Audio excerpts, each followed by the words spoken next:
All అందరూ ఎలా ఉన్నారు? ఈరోజు Monday, what I ate on Monday చూసేసేయండి.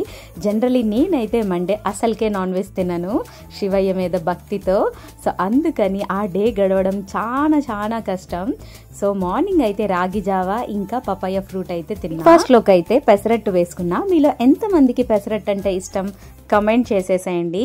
నాకైతే పెసరట్టు చాలా ఇష్టం. వితౌట్ ఉప్మాయే, ఓన్లీ పెసరట్టు, అది కూడా మన ఇంటి దగ్గర వేసుకున్న పెసరట్టు అంటే ఇంకా ఇష్టం. అండ్ లంచ్లోకి అయితే mushroom and sweet corn mix చేసి వెజిటబుల్ రైస్ అయితే చేసుకున్నా. అసలు ఎంత యమ్మీగా వచ్చిందంటే ఇంకా నేను మాటల్లో చెప్పలేను. రెస్టారెంట్లో తిన్న రేంజ్లో అయితే వచ్చింది. ఇంకా స్నాక్స్లోకి అయితే ఈ ప్రోటీన్ బార్ తిన్నా. ఆప్రికాట్ అంటే నాకు చాలా ఇష్టం, సో అందుకని ఇది ట్రై చేసిన. చాలా వర్స్ట్గా ఉంది, బట్ హెల్దీ అని తిన్నా అనమాట. ఇంకా డిన్నర్లోకి అయితే 2 బ్రెడ్స్ చీజ్ వేసి టోస్ట్ చేసిన అండ్ ఆల్సో ఒక చపాతీతో డిన్నర్ అయితే ఫినిష్ చేసిన. వీడియో నచ్చిందా? నచ్చితే please like, share and subscribe.